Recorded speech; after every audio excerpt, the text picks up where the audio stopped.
Hi folks, it's so good to be able to join you today. I really hope that you had a happy and a blessed Christmas, and I really hope that you're being blessed by the service today too.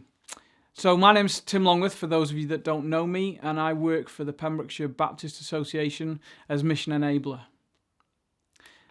I wonder what you were hoping for a year ago today. What was 2020 going to look like? Often, as each year draws to a close, we begin to think of the year to come and what a year 2020 has been. For many, it's been a year full of challenges, of disruption, maybe disappointments. For some, it's meant loss, illness, stress. In the middle of all that, we may have had moments of celebration and joy. Even in a complicated and difficult year, there have been opportunities for reflection and gratitude. Friends, families and communities have supported each other, and many have learned to value frontline workers and show their appreciation. During Advent, we're often reminded that it's a season of hope. For many this year, I wonder how much hope is going around. But as much as we talk about hope, I also wonder what we mean when we talk about it. Dictionaries define hope as a belief that something you want will happen, or something that you wish for. But however much we want something, however strongly we wish for it, we can be deeply disappointed. So when we talk about hope at Christmas, what do we mean? If circumstances can destroy our hopes and dreams, is the hope offered by God something that can be cruelly snatched away from us too? Is the message of Christmas just wishful thinking? So today we're going to look at a short passage from the letter to the Hebrews, and it was written to Christians who were going through a really, really difficult time. They were facing ridicule, beatings, torture, and imprisonment. And it's an encouragement not to give up, even when things are looking the darkest. Let's look at Hebrews chapter 6, verses 13 to 20. When God made his promise to Abraham, since there was no one greater for him to swear by, he swore by himself, saying, I will surely bless you and give you many descendants. And so, after waiting patiently, Abraham received what was promised. Men swear by someone greater than themselves, and the oath confirms what is said and puts an end to all argument. Because God wanted to make the unchanging nature of his purpose very clear to the heirs of what was promised, he confirmed it with an oath. God did this so that by two unchangeable things, in which it's impossible for God to lie, we who have fled to take hold of the hope offered to us may be greatly encouraged. We have this hope as an anchor for the soul, firm and secure. It enters the inner sanctuary behind the curtain, where Jesus, who went before us, has entered on our behalf. He has become a high priest forever in the order of Melchizedek. Amen. The letter to the Hebrews uses lots of language and concepts which would have been understood by those listening to it at the time. So it's good for us to dig a little bit deeper to get an understanding of the hope that God offers us. We begin with a promise that God makes to Abraham thousands of years ago. It's actually a series of promises which God gradually reveals more of through the years, but they begin with a Middle Eastern man who God chose to begin a journey. God gives him 3 promises of blessing: that he'll be made into a great nation, that his name will be great, and that one day all people on earth will be blessed through him. The promise develops as God continues to speak, and 100-year-old Abraham is promised a firstborn son to his 90-year-old wife, Sarah, who'd been unable to have children. The impossible happens just as God promised, and Isaac is born. God continues to make and keep his promises. A promise that Abraham's descendants will be more numerous than the stars in the sky and grains of sand on the seashore.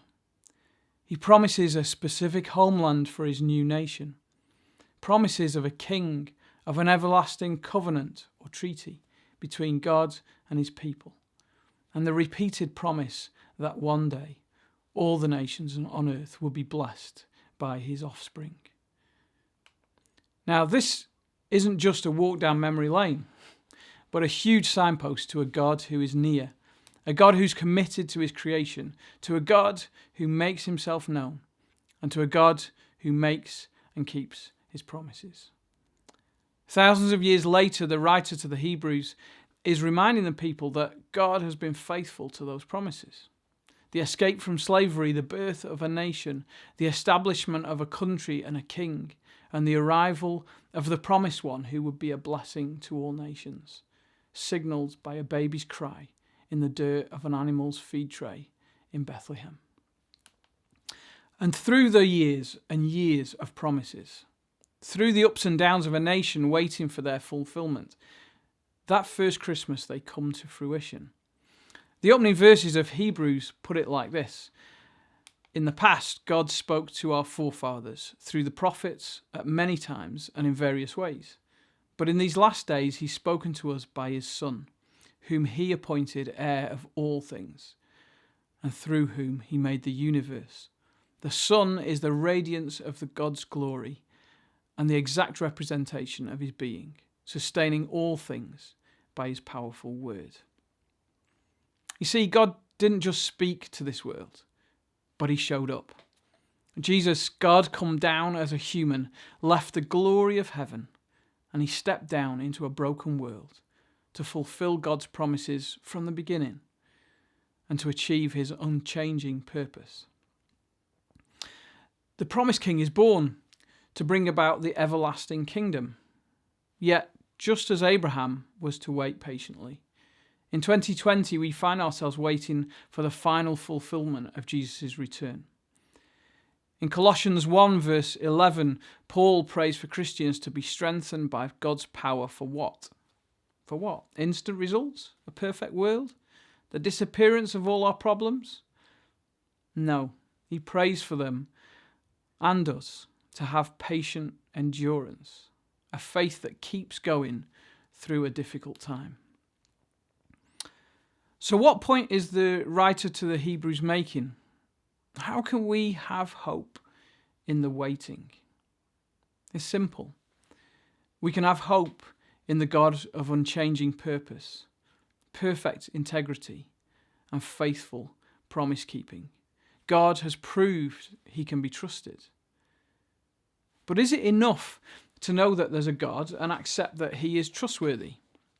And what specifically are we to hope for? The writer goes on in verses 19 and 20. We have this hope as an anchor for the soul, firm and secure. It enters the inner sanctuary behind the curtain, where Jesus, who went before us, has entered on our behalf. He has become a high priest forever in the order of Melchizedek. The baby that was born in Bethlehem grew up to be a man on a mission. He wasn't just the fulfillment of God's prophetic promises, a living, breathing proof of God's faithfulness, but he was the only one who could carry out the heart of God's unchanging purpose. But before we unpack that a bit, let's just look at the metaphor used. We have this hope as an anchor. Why an anchor? Anchors are a heavy weight shaped to latch onto the seabed, attached with a heavy rope, cable, or a chain to a ship, right? And they have one job: to stop the ship drifting due to wind, waves, and currents. We often think about them being used when a ship arrives in a harbour, but they were also used in emergency situations to stop crews from being shipwrecked.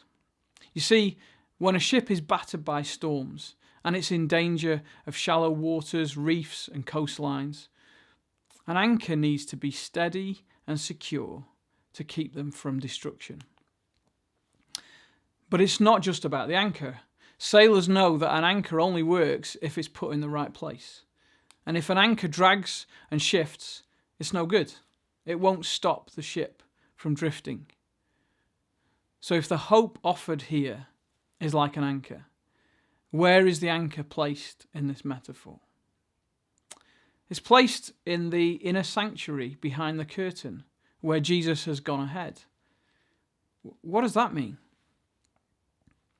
To the original readers, this language was a reminder of the temple of the holiest place where God's presence was centered amongst his people.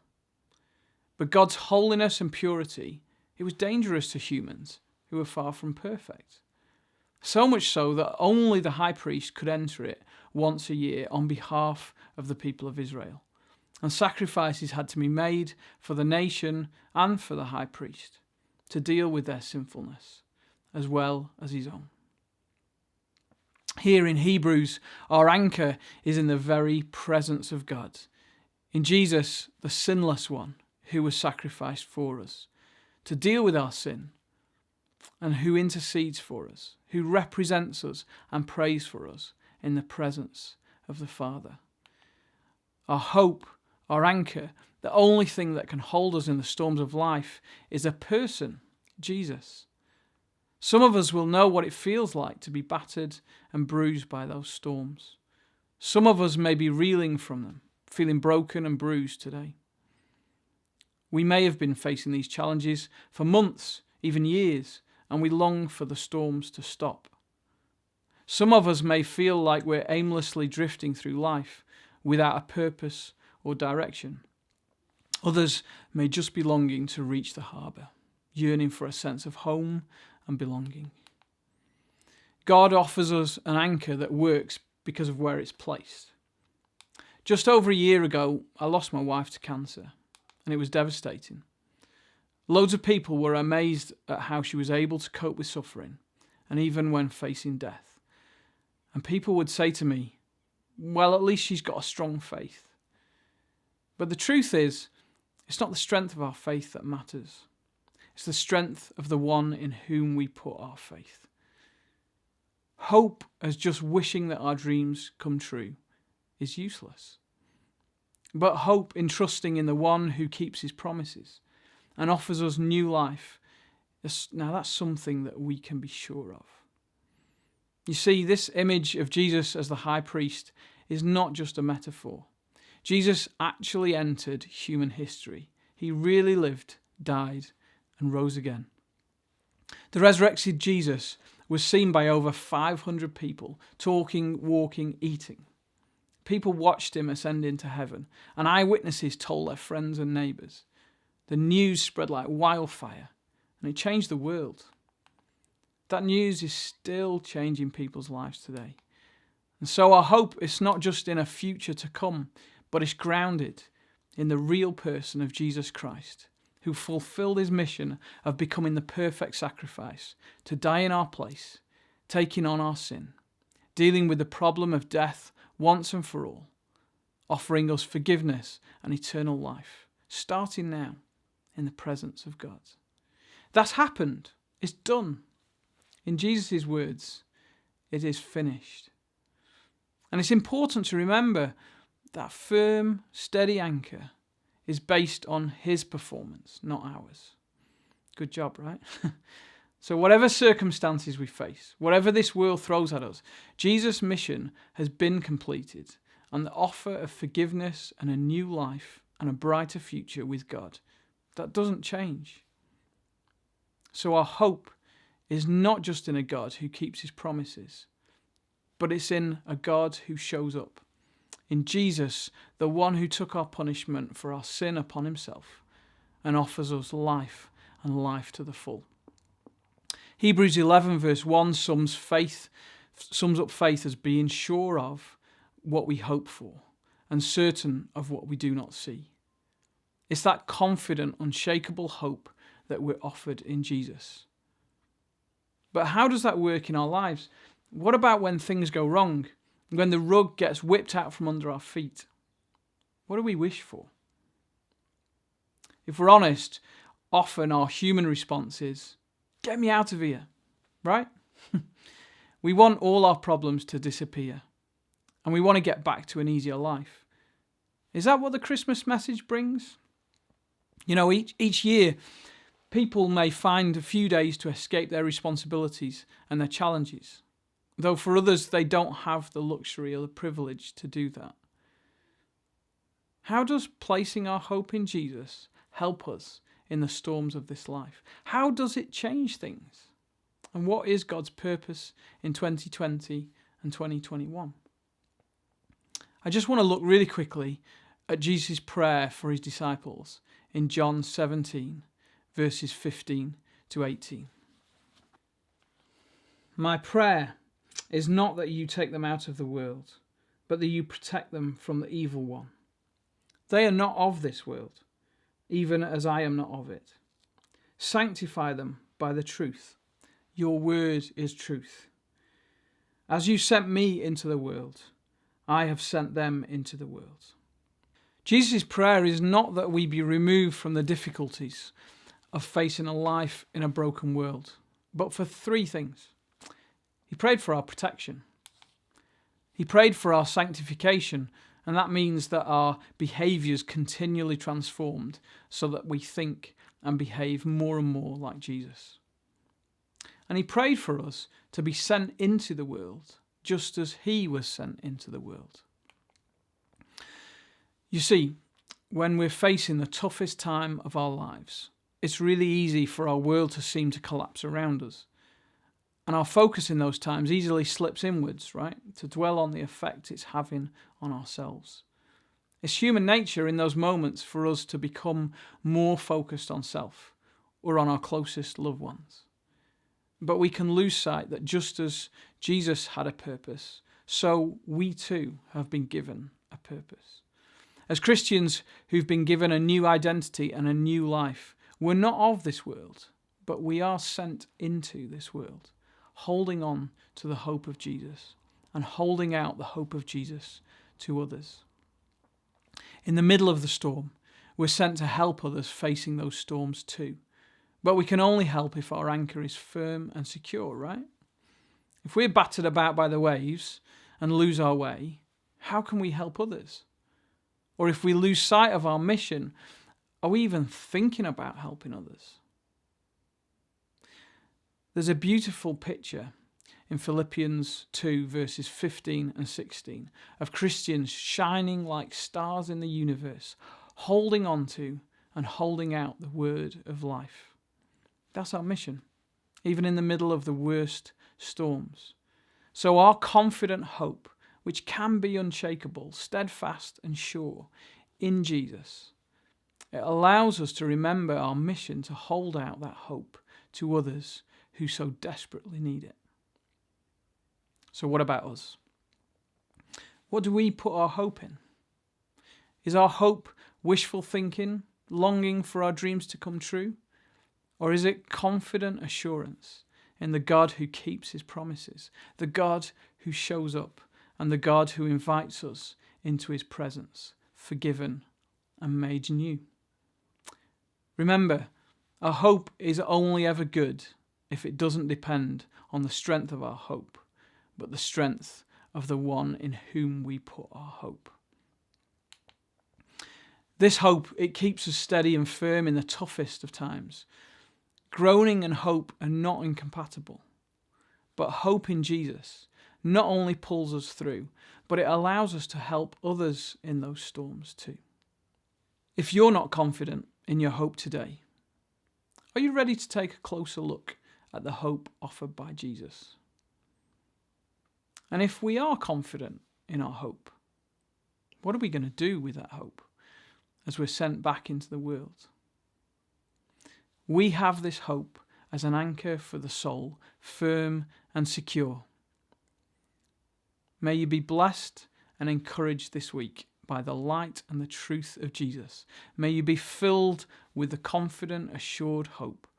And may you shine like stars as you hold fast to that hope and as you hold it out to others. Amen. God bless you and wishing you all the best for 2021. Have a happy new year.